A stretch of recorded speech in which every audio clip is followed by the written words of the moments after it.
Thank you, Madam Speaker. It's an honor to rise virtually tonight in adjournment proceedings to address a question I initially asked on April 15th of this year. People who've been paying close attention to the climate agenda and the rapidly depleted opportunity to make the difference we need to make, the way in which time is passing but our emissions are rising, will recall, of course, that April 15th was just on the eve of the April 22nd climate summit hosted by President Joe Biden and held virtually with leaders from 40 countries around the world. So my question on that day was to note that our emissions kept rising right up until COVID, with recently announced reports to that effect, that we had a recent report from a news outlet called The Breach, that there was a special cabinet committee that had formed during COVID with representation of senior levels of government from natural resources, finance, environment, and elsewhere that was actually focused on helping the oil and gas sector. And thirdly, that our subsidies continued to go up. The minister's response was that, yes, we would see a new target soon. So I returned to the new target, and I returned to the fundamental question of whether the new, not so new now, since 2015, the Liberal government that proclaims Canada is back and clearly understands that the climate issue is real, has actually grasped the science. This is my core question, and I will say it over and over again, that as well-intentioned as the government might be, it does not seem to understand that we must hold to no more than 1.5 degrees global average temperature increase above what the global average temperature was at the time of the Industrial Revolution. Losing this target, blowing past it, by failing to put in place rigorous targets now, will lead us to a place where we don't get a do-over. We can't fix it later. We know from the Intergovernmental Panel on Climate Change and their special report on 1.5 degrees, which came out in October of 2018, more than 2.5 years ago, that if the world community doesn't move mountains in this coming decade, it will be too late. Put this way by Mark Carney in his book Values, understanding carbon budgets is so important.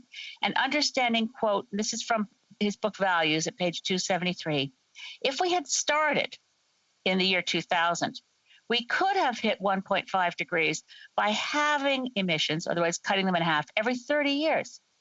Now we must cut our emissions in half every 10 years.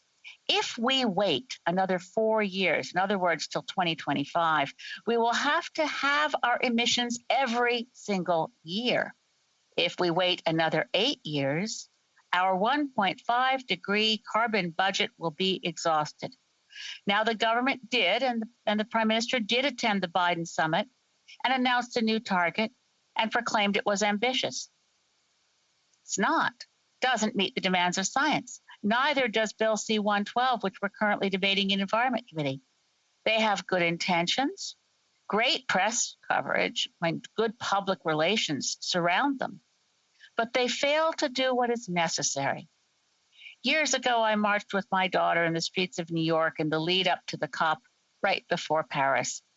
And I saw a sign as we marched that said, it's time to stop debating what is possible and start doing what is necessary.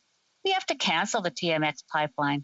We can't afford $17 billion on a pipeline that blows our carbon budget. The choices are stark. The government is failing.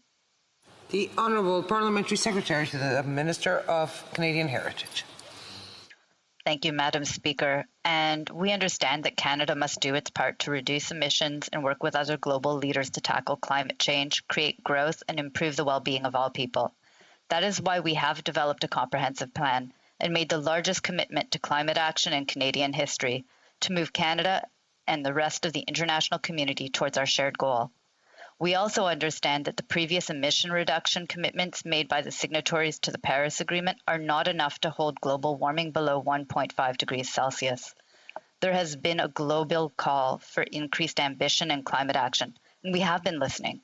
That is why at the Leaders Summit on Climate on April 22, 2021, Canada announced an enhanced emissions reduction target of 40 to 45% below 2005 levels by 2030. You're probably wondering how we intend to meet this target. And as I mentioned, we have already have a comprehensive plan in place, and we have been working to find real solutions to tackle the climate crisis since 2015. Our recently announced Strengthened Climate Plan, A Healthy Environment and a Healthy Economy, builds on our first climate plan, the Pan-Canadian Framework on Clean Growth and Climate Change, and included over 60 new measures and $15 billion in investments to advance our ambitious climate goals and strengthen our clean economy. The government has since expanded on these investments and committed an additional $15 billion for public transit and active transportation projects and $17.6 billion in new green recovery measures in Budget 2021. The investments made in Budget 2021, along with other action, including strengthened alignment with the United States to further cut pollution from transportation and methane emissions, means that Canada is now positioned to reduce emissions significantly. All this to say, we are making progress, but we recognize that more needs to be done to reach the new target.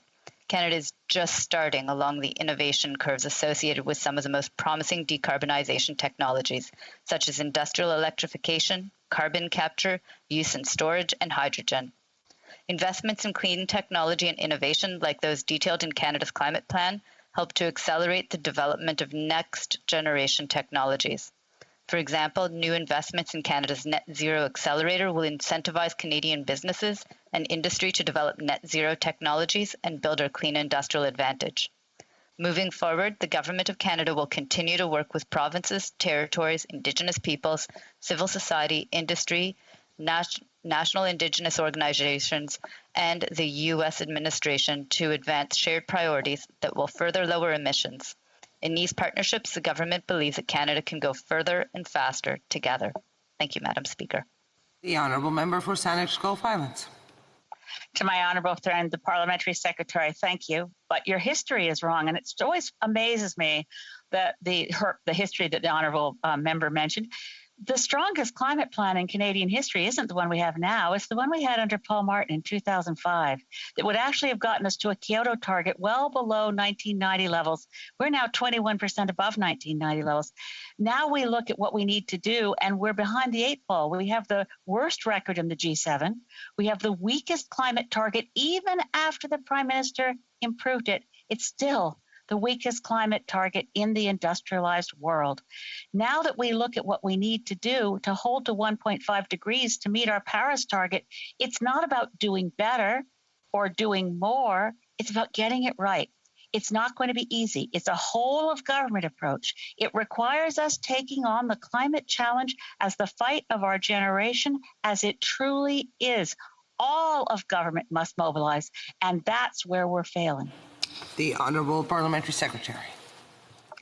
Thank you, Madam Speaker. G20 leaders committed to rationalize and phase out over the medium-term inefficient fossil fuel subsidies while providing targeted support for the poorest. And our government has already taken actions to phase out or rationalize 8 tax measures supporting the fossil fuel sector. We will continue to review measures that could be considered inefficient fossil fuel subsidies with a view to reforming them as necessary. We are doing the hard work. Thank you, Madam Speaker.